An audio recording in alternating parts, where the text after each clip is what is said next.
नमस्कार, आप देख रहे हैं जागरण न्यूज़ 24 बिहार। मैं कुणाल गोस्वामी। आज की खास मुलाकात में हमारे साथ न्यूज स्टूडियो में मौजूद हैं वीना देवी जी, जो किसी परिचय का मोहताज नहीं है पूरे फारबिसगंज में। सबसे पहले तो वीना जी, आपका बहुत बहुत स्वागत है हमारे चैनल। मैं धन्यवाद देती हूँ आपके चैनल को। हम जानना चाहेंगे कि आखिर क्या राज है कि अब भी, पहले भी आप चेयरमैन नहीं हैं और अब भी ना रहते हुए भी आप फारबिसगंज नगर वासियों के दिल में बसते हैं। जब मैं चेयरमैन थी तो सबों का काम किया करती थी। नहीं रहने पर भी मैं सबका उसी तरह काम करते रही। जो भी मेरे पास आते थे समस्या लेकर, मैं उनकी समस्या का निदान करती थी। जो हमसे सहयोग हो पाता था हम निश्चित करते थे, इसलिए आज सबके दिल में बसते हैं। और जो भी हमारे शहर के अंदर जो प्रतिनिधि थे वहाँ नहीं पहुँच पाते थे, लेकिन मैं पहले वहाँ पहुँचती थी।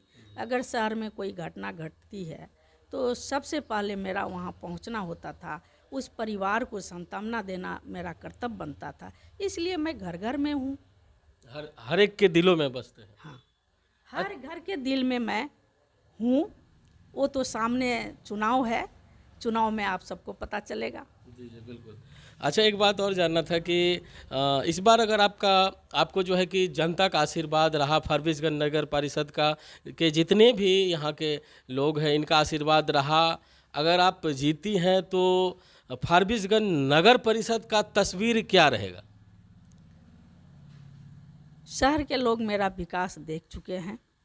जब मैं चेयरमैन रही तो विकास ही विकास करती रही। और आने वाला समय में जो अभी 5 साल का जो दरमियान में शहर का बदतर स्थिति बना हुआ है, मैं इसको सुधारने का काम करूंगी। पुनः शहर को बहुत सुंदर बनाने का काम करूंगी। अब भी बहुत सारे ऐसे वार्ड हैं जहां अब तक 30-40 वर्ष 50 वर्ष से लोग रह रहे हैं। जैसे मैं एक दो वार्ड गिनाना चाहूँगा मैं आपको, कि जैसे सायरा नगर हो गया, महबूब नगर हो गया, और भी कुछ ऐसे वार्ड हैं जहां अब तक सड़कों की निर्माण नहीं हो पाई है। नहीं, सैरा नगर में तो सड़क बना हुआ है। कुछ महबूब नगर में जब मैं चेयरमैन थी तो आधा सड़क मैं बनाई। उसके बाद ज़मीन नहीं मिला, लोगों का निजी ज़मीन था, लोग लिख के नहीं दिए, इसलिए आधा नहीं बना हुआ है, लेकिन सिनेमा हॉल तक बना हुआ है। अच्छा, एक बात और हम खास जानना चाहेंगे कि महिलाओं के लिए खासकर क्या कुछ योजनाएं हैं आपके लिए? क्या कुछ महिलाएं अपने आप में आत्मनिर्भर बन पाएंगी? देखिए, पहले की अपेक्षा अभी महिलाएं आत्मनिर्भर बन रही है। हमारे यहाँ छोटा छोटा कुटीर उद्योग, लघु उद्योग के माध्यम से महिला नगर परिषद से लोन लेती है।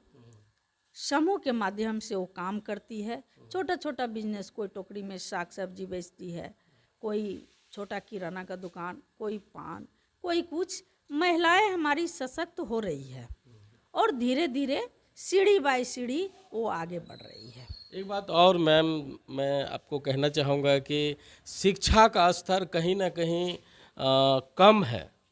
जो होना चाहिए था वो हिसाब से शिक्षा बच्चों को नहीं मिल पाता है। तो इसके लिए क्या मुख्य कदम उठाएंगे कि बच्चे खासतर स्कूल जा सकें? हमारे शहर में जितने विद्यालय हैं, जब मैं चेयरमैन हुआ करती थी तो समय समय पर जाकर मैं 1 घंटा वहाँ बैठती थी, समय देती थी। वहाँ के टीचर से मैं वहाँ के बच्चों के विषय में, स्कूल के विषय में, कैसा चल रहा है, पढ़ाई किस ओर जा रहा है, उस पर मैं बात किया करती थी। जब से मैं चेयरमैन से हटी तब से मैं बात इस विषय पर नहीं की हूँ। और आने वाला समय में चेयरमैन मैं बन के आऊँगी तो इस पर सुधार लाने का काम करूँगी। एक बात और हम कहना चाहेंगे कि कुछ ऐसे वार्ड हैं जहां छोटे बच्चों के लिए जैसे धात्री समूह हो गया, उनको जो लाभ आंगनबाड़ी से मिलना चाहिए था वो लोग अब भी वंचित हैं उनसे। उनको किसी तरह का कोई लाभ नहीं मिल रहा है। एक आंगनबाड़ी सेंटर है, कहीं है भी नहीं, कहीं एक वार्ड है तो 2 वार्ड वहाँ जोड़ दिया जाता है। अब भी छोटे बच्चों को खास करके उन लोगों को कुछ मतलब पढ़ाई लिखाई से वंचित है। जो भी आंगनबाड़ी में हो रहा है अब तक, वो लोग वंचित है कहीं ना कहीं। उसके लिए क्या कुछ खास प्लान रहेगा?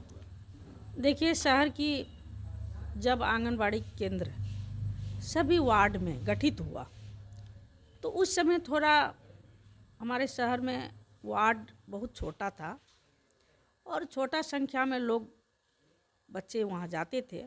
अब क्या है कि समय इसका 10 साल 15 साल हो गया, तो आबादी बढ़ी, बच्चे बढ़े और केंद्र एक ही है। एक ही है जी। तो केंद्र एक है तो केंद्र तो सीमित है, इतना ही को देना है, बाद बाकी तो लाभ से वंचित हैं। वंचित है जी। मेरे ख्याल से केंद्र बढ़ना चाहिए बढ़ना चाहिए।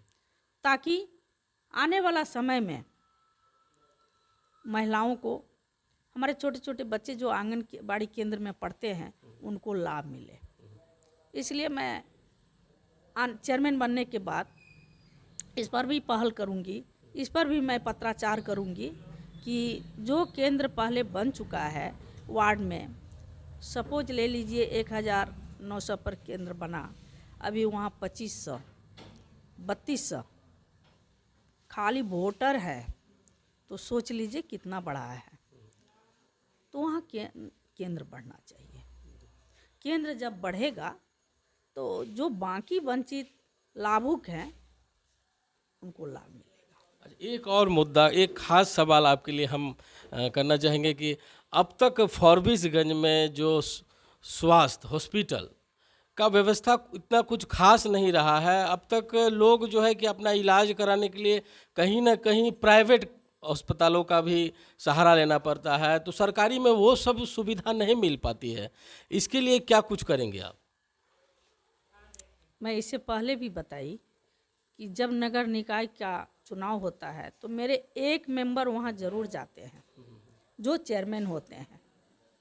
तो मैं मेंबर बन के वहाँ जाऊँगी, सुधारने का काम करूँगी। कहीं ना कहीं सुधार होगा और हर व्यक्ति का इलाज होगा।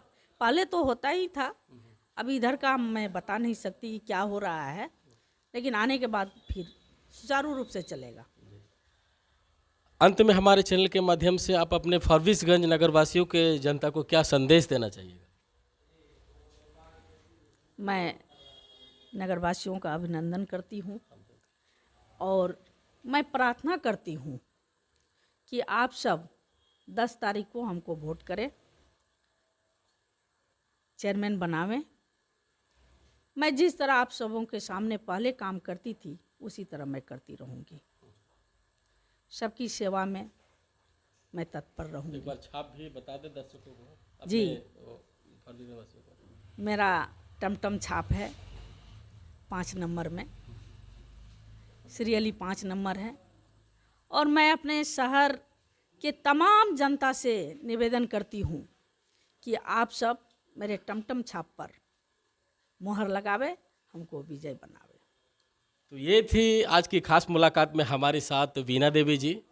आगे हमारा सिलसिला जारी रहेगा, तब तक के लिए इजाज़त दें। धन्यवाद।